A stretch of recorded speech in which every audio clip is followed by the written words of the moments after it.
刚刚在洗脸的时候，我突然发现我有一些东西漏了讲，或者说有一些东西应该要补充上的，就是关于我想要做什么样的内容那一块儿。其实我在这个领域里面是有一些我很喜欢的内容的。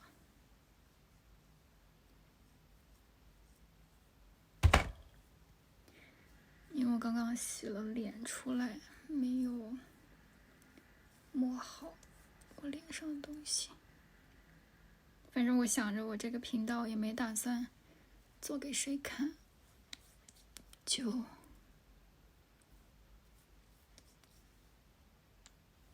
怎样做着舒服就怎样来吧。说到我很喜欢的内容，比如说我刚开始接触到创投领域的内容，算是媒体吧，应该是42章经。我那时候是跟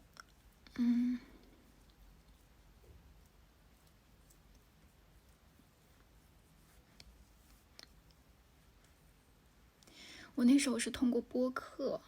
认识他们的，然后我也是因为播客接触到了一些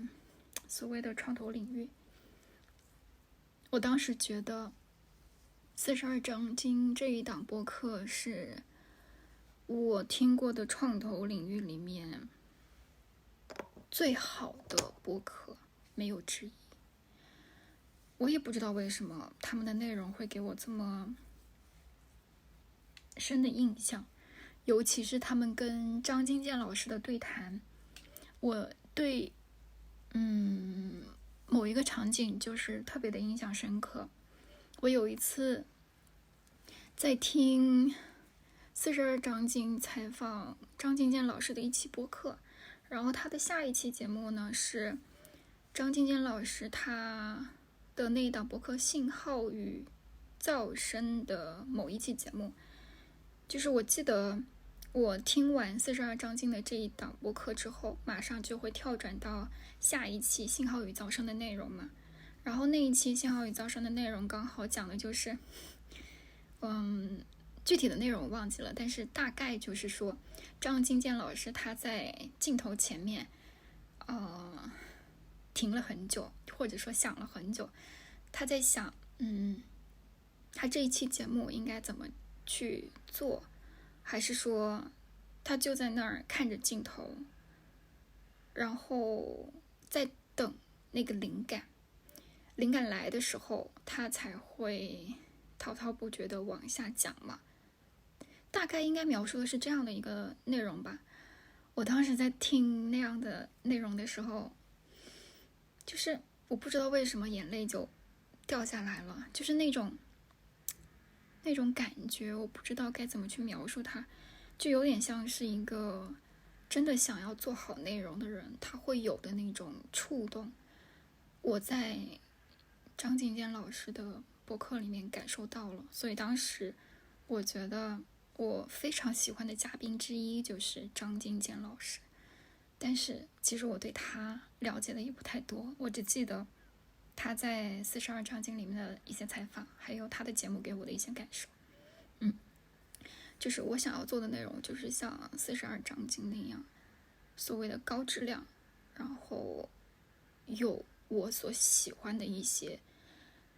特点，这些特点可能没有办法用非常具体的语言去描述，但就像我刚刚描述到的那个场景一样，它涉及到的嘉宾会给人某种无法用言语描述的触动，那一种捕捉是我想要带到内容当中去的。然后其实42章经有一个灵魂人物，我之所以说是灵魂人物，怎么说呢？但是很遗憾的是他在今年年后离开42章经了，这个人就是 Salier。 我算是跟他在线上打过交道，具体没有太大的印象，但是我对他的内容真的好喜欢。就是他在去年12月开始还是11月开始来着，会写一些 newsletter 嘛，那他写的那些 newsletter 怎么说呢？在于我看来，质量真的是太高了。我没有读过，就是我涉猎过的内容当中，没有读过比他更优质的内容，是说中文领域的哈。很可惜的是，他离开42章经之后，可能42章经我也不知道会不会出现下一个跟他一样能够做出类似内容的人。但是他离开之后去了，完了，那个地方，海外独角兽，对，他去了石像科技的海外独角兽去做 AI 内容相关的研究工作。这个海外独角兽也是我很喜欢的一个内容机构，但是它相比42章经给我的感觉就是，它的内容会更加的严肃，或者说，对于我这个外行人员来讲，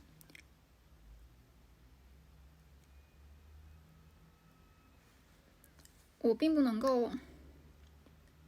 在短时间内了解它的内容，或者说读懂它的内容，就是它的内容感觉就像是给领域内或者说业内人士看的，而且是有一定的研究基础或者是有一定的了解程度，他才能够读得懂。像我这种外行人，可能就会觉得那种内容太过于严肃，太过于一板一眼了，我就不会过多的去关注。但是像42章经这种，就完全是能够给我这种人读的，所以我就觉得，怎么说呢？42章经的内容是我想要学习的一个方向吧。然后，因为刚开始讲到播客嘛，其实播客领域也有一个我很喜欢的播客主吧，叫张小俊。我觉得他的采访怎么说呢？虽然我没有完全听完他所有的采访，但是他的采访风格在我看来是最符合我想要做的那种采访风格，就是他不会去抢嘉宾的话语，也不会去过多的补充他们聊天或者说聊的话题的走向，而是顺着嘉宾的思路走，而且有时候会从嘉宾的回答当中去挖角度，让嘉宾去补充一些更有意思的东西。就是他的采访风格，我觉得真的很有意思。以前我在大学的时候，有在校园广播，什么校园广播？就是在那个校园电视台里面工作过一段时间。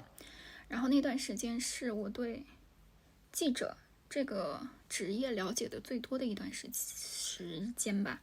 就是当时我们会去了解一个新闻记者或者一个采访记者应该是怎么工作的。当时我了解到的一些内容就是伊丽静。说起伊丽静，其实我也不太知道他的采访风格是什么样子的，但是我觉得就是他会有一种印象，是说他的那种采访风格，或者说他的那种跟人对谈的方式，是我想要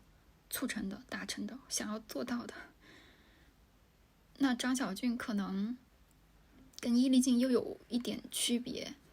就是可能是一个看起来会更加的锋利，另外一个会比较有温度。就是张小俊他确实采访挺有他自己的温柔或者说柔韧度在的，但是他又不会说完全被嘉宾带着走，他有时候也会就是服务于他的采访主题吧，他很会带节奏，很会挖掘这个主题相关的一些很重要的内容。总而言之，以上我提到的像文字内容方向，像音频或者是播客内容方向，这两个组织或者是个人，就是42张晶还有张小俊老师，他们的内容方向是我想要学习和想要往他们这个方向走的一个落脚点吧。然后还有什么呢？其实关于创投领域的内容我还真的了解的不够多，像之前我会在小红书上面发一些求助帖，就是想去了解到底有哪些创投机构他们做内容做得很好嘛。然后有人会给我推荐红杉中国，还会推荐还有谁来着，我记不太清了。我之所以记不清，对，也推荐过海外独角兽。我为什么到现在还能记得住海外独角兽，但是记不住红杉中国，可能就是因为我读了他们的内容之后，会感觉得到这种内容是不是我想要做的，那种内容是不是我想要做的。如果是我想要做的，我可能会记得更加的印象深刻，但不是我想要做的，那我就大概把它们挪出我的脑子里面去了。那为什么我刚刚说到海外独角兽的内容，其实它是更适合业内人士去看，或者说给那些 LP 们看的？那可能是因为我觉得我很喜欢这个机构的特质，所以我才对他们印象如此的深刻。我大概补充的就是这些内容吧。但其实想要做到他们那种程度，那这个时间跟精力还有实践是远远不可少的。所以就看接下来会不会有这样的机会，能够让我沉浸到这样的环境当中去，试着产出这样的内容。我有的时候觉得我做内容是那种，就有的时候可能别人跟我聊天会感觉到这个人很温和，这个人很好说话，但其实如果单看我的文字内容，没有跟我交流过的话，会觉得我是一个很有锐度的人，或者说很锋利的人。就是我写的文字里面那种感觉，怎么说呢？我有时候发表了我的一篇文章之后，我会觉得这个人 ego 很大，那种 ego 就是我站在旁观者去观察我写的内容的时候，我感觉到这个人的 ego 大到我不想要多看他的内容，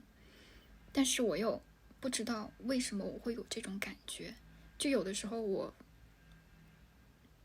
真的觉得自己的 ego 很大，可是我又不觉得我的 ego 大到能够让人想逃离。我也不知道这种矛盾的心理是怎么在的。就是我之前讲过一句话，是说我做的东西一定是有立场、有价值观和有偏见的。可能就是因为这3个关键词，会让我站在旁观者的角度去看我的内容，会觉得这个人 ego 很大，这个人很不好相处。但我也学着去跟我自己的所谓的 ego 相处，我也想知道这所谓的 ego 到底是什么。有的时候就是莫名其妙的会被我的 ego 吓跑，因为我